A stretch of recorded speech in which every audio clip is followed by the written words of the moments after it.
One thing that I've discovered is the black sheep of the family always, if they keep getting back up again, turns out to be the goat. Stop taking constructive criticism from people that have never constructed anything that you've walked through. People will not see the truth. They will see what they want to see is, I don't want to live like that. Good. And you will live exactly the way you live now, questioning who you are. Find something difficult to do. You need that. You're not built for comfort or pleasure. Like if that comes along, good.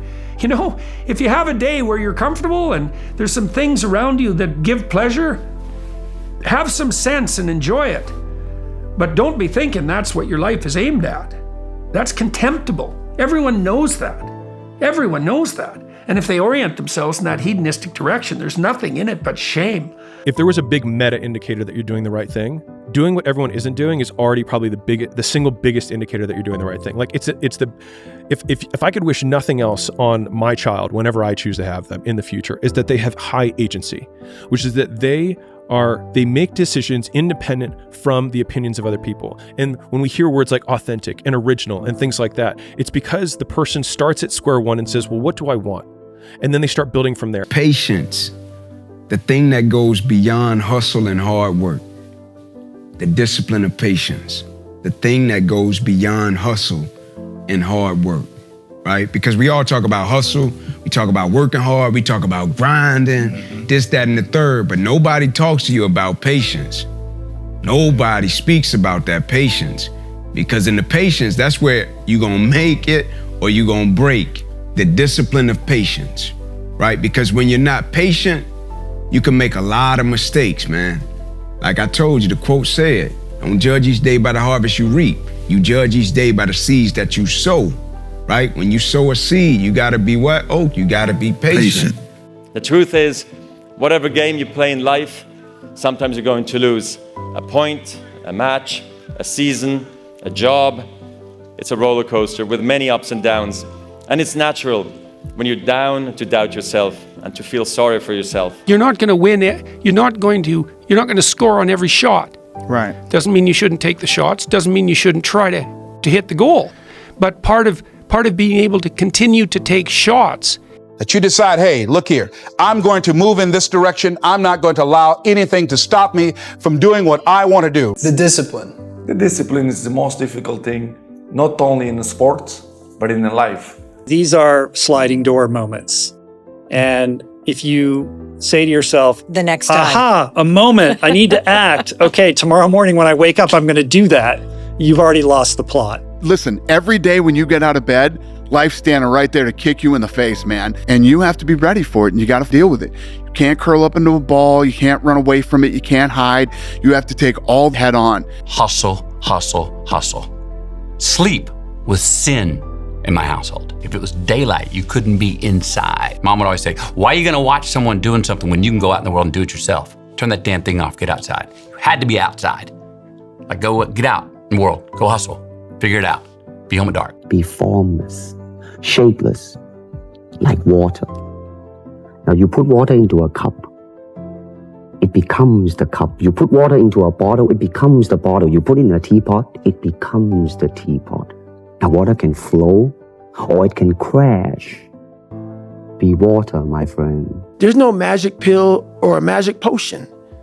All you can do is outwork the man that God created or woman in you. In order to become the better version of yourself, you literally have to kill off your original version.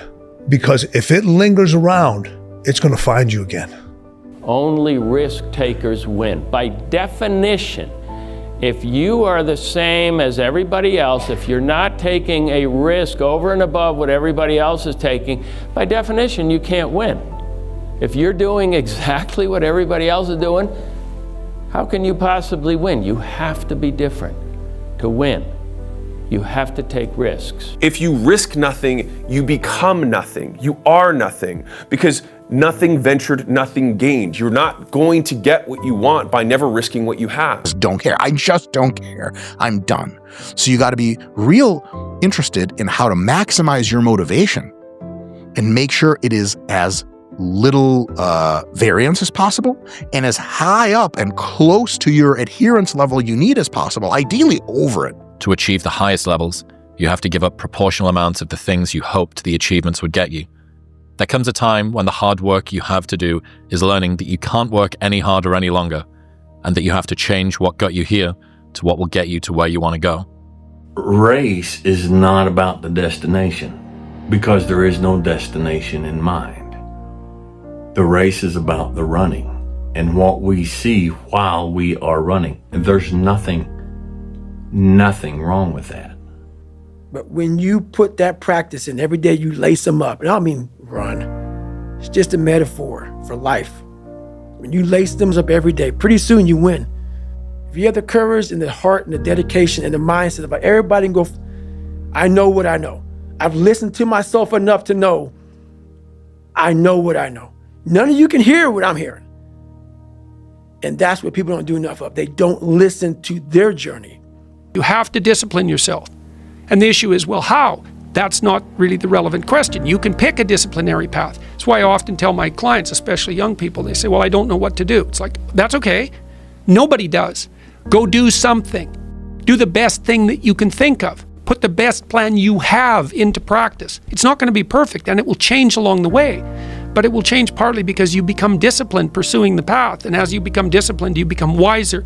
And as you become wiser, you become able to formulate better and better plans. What is your business plan? I don't have a business plan. My business plan is throw spaghetti at the wall and see what sticks. The things that I like, I will keep doing. The things that I don't like, I'm not going to do. We were hustling.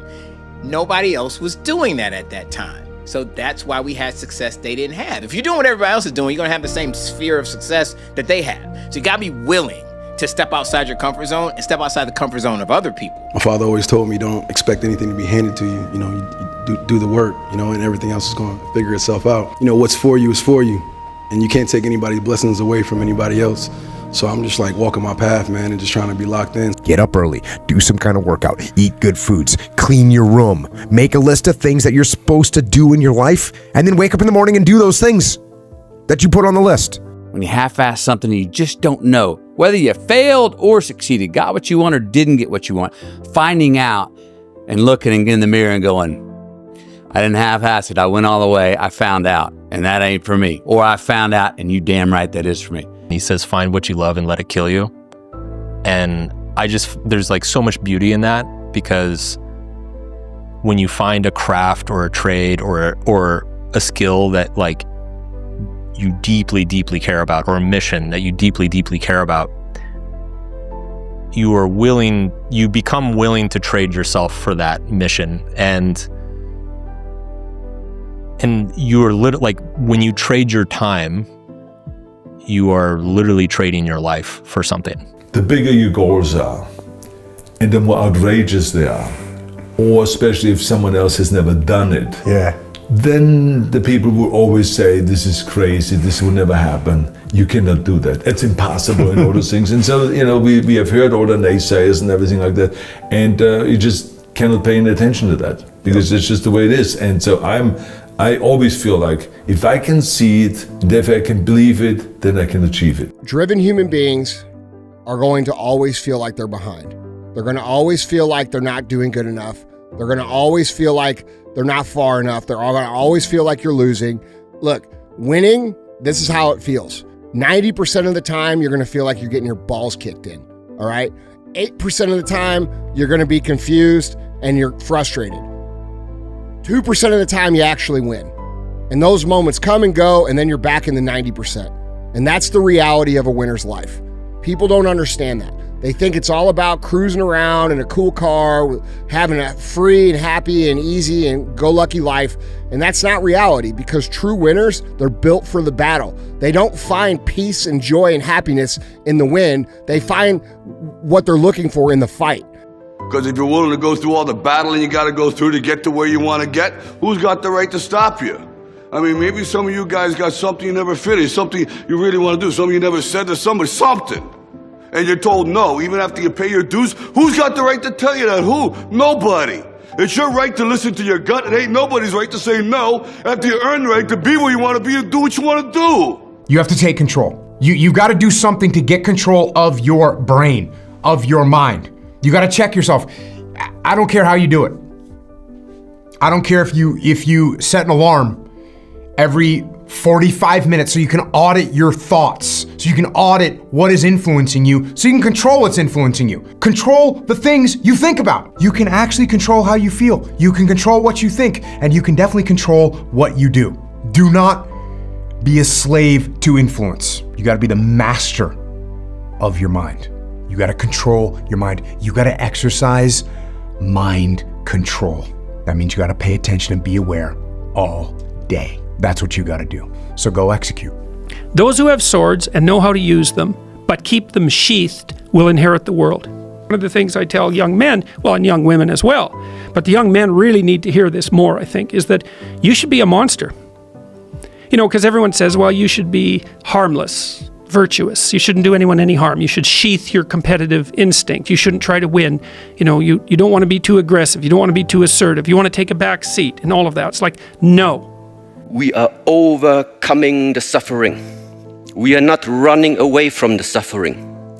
You are overcoming it. You go through it until you have become so strong. Your body becomes so strong. Your mind has become so strong that it doesn't matter afterwards anymore.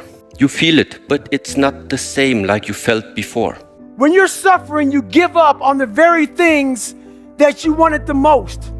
When I was going through pararescue, I wanted to be a pararescueman so bad, but that water haunted me. So when the suffering got too much, my dream died. And pretty much I almost died with it. It's 1 a.m. I'm going for my third workout. Do I want to go to the gym? Absolutely not. I'd rather, lay in my house and sit in the movie theater and watch movies. But, to be the best, you got to work overtime. To be the best, you got to work overtime. Let's go ahead and get this workout in.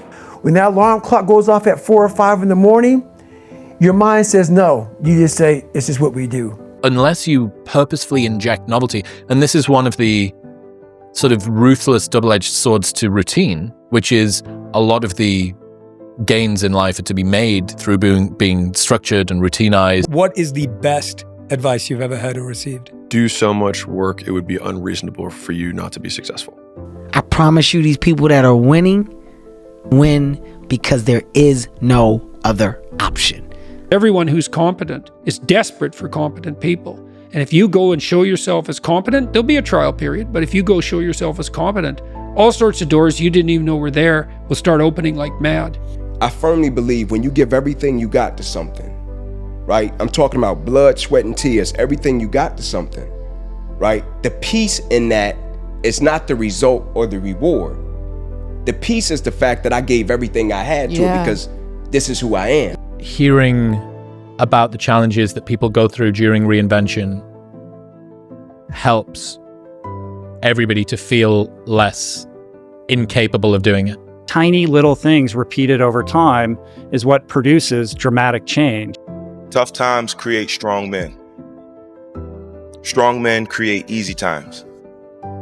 Easy times create weak men. Weak men create tough times. Hard times create hard men.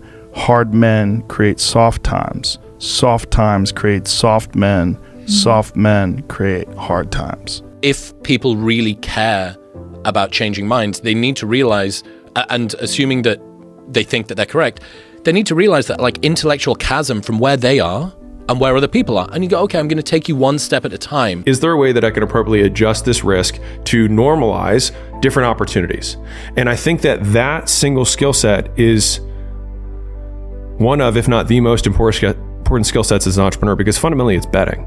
But you first have to figure out you, because a lot of people die with a lot of untapped potential because they're trying to be somebody that they're not. If you don't change what you're doing and how you do it, nothing else will change. It's so easy to be great nowadays, my friend, because most people are weak. Most people don't want to go to that extra mile. Most people don't want to find that extra because it sucks. It's miserable. It's lonely. A lot of people can give up. It's easy to give up. You know, Hell it's yeah. easy. It's the easiest thing in the world to do. I'm done. I ain't going. Oh yeah. I ain't gonna keep going. Yeah, I don't feel like going to work. I'm done. Yeah, man. It's easy. It's very easy. But what's hard is going, yo, yesterday I got nothing from working as hard as I could. Nothing happened from that. I'm gonna do the same thing again today, but I'm gonna try to go harder. That's the hardest thing in the world. To get up every day and give 100% and be in the same position that you were each day, but mentally know that you're trying and trying and trying. That's a real grind. This is the quote that I've lived my whole life out, because you might as well be dead. Seriously, if you always put limits on what you can do, physical or anything else, it'll spread over into the rest of your life. There are no limits, there are only plateaus. A man must constantly exceed his level. Listen to the voice from within, the energy inside, knowing you can be more than this. Where there are no limitations, excuses, negative energy. It's just high voltage of positive energy. When you trade your time, you are literally trading your life for something. So what are you going to trade it for? And what is the point of making that trade? Once you learn how to work, the work itself is self-reinforcing and you enjoy it. It's everything else that you didn't know you were going to have to sacrifice so that you could get back to working. I think when you have a goal that's important enough to you, nothing will stand in your way. And that's what it was. You know, I wanted to accomplish those goals and I was gonna make it happen. I was 6'1" and 300 pounds. He laughed at me. 7 other recruiters laughed at me. I walked in the recruiter's office and he looked at me and he said, "You're fat and you're black." I came back 3 months later, 106 pounds lighter. You don't have to be great to start, but you have to start to be great. Be the now of what you want to be later. It starts right now. And if you're not doing the now, don't ever expect the later to be the person you want to look in the mirror. Lock in, believe in what you believe in. Nobody else matter. You have to hold yourself accountable. You have to hold yourself to your truth. You have to hold yourself to your beliefs, and always believe in the power of the man above, because nobody in the history of life been able to do it by themselves. Amen. Nobody. You can just do things. Just do it anyway. Do it tired. Do it sad. Do it lonely. Do it without a role model. Because if you're waiting for somebody to come along and give you that helping hand, sometimes you're going to be waiting too long. Like, I want to see what you do when you're tired. Let me see how you push yourself. Come on, man. Get up. Get up again tomorrow. Get up again tomorrow. Get up again tomorrow. The next day. Get up. Get up. Get up. Get up. Keep going. How long can you maintain a positive attitude? And I have to outwork that voice. I told you, man. That ain't you. If you give up on your dreams, what do you have left? Nothing. I can't live that way. No matter how much you improve, no matter how much you change who you are, it's not permanent. You don't just wake up and say, "Oh my God, man, you're David Goggins. You break records. You do this. You do that." People want to know, how are you able to just be so hard? 'Cause I never turned the thing off. Because once it turns off, I go right back to the David Goggins that is. And that's the guy that I'm constantly fighting every day. And it's a choice. Focus and fail fast. Focus and fail fast. Learn quickly, try something new. Is the faster you fail and learn, the faster you succeed. You actually learn to succeed by failing.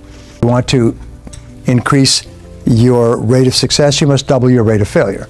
Focus on what you can control. Focus on what you're getting, not what anyone else is getting. Whenever you get an opportunity, you take advantage of it. You treat it like it's the Super Bowl. You treat it like it's game day. Go out there and treat practice like no one else does. And I did that every single day.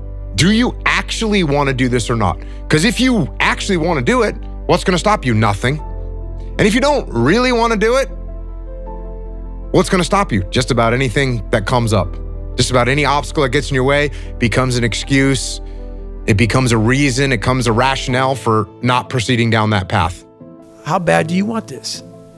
If it's as bad as you want to live or breathe or sleep, whatever the hell it may be, I can work with you. But a lot of people, most people don't want it that badly, which is why they always ask the question, man, how did you get to where you are? You know how to do it.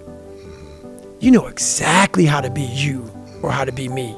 You don't want to do it. You need to be the person that has the courage to step into a cage or a ring or wherever you, with whatever the format is you're competing, and to do something that's extremely difficult. And when you do that, they hold you to a higher standard. You're too scared to show up and you sit back at home, wondering what if and everything else.